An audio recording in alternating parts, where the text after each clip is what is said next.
Ayan, good morning. Ayan, snowing. Napakalamig ngayon.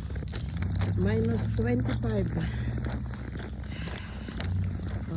Yan ang nakikita ngayon.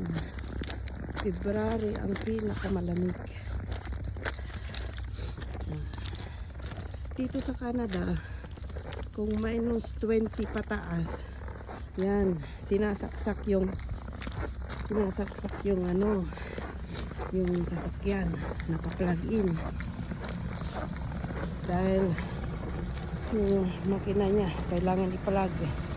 Yan o. Naka-plug siya. Yan. Kaya, mataas ang taas na naman ang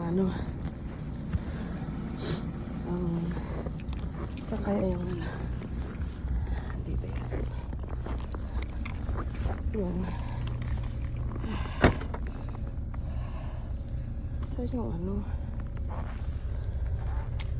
saan nilin yan, kailangan natin ay pasok na.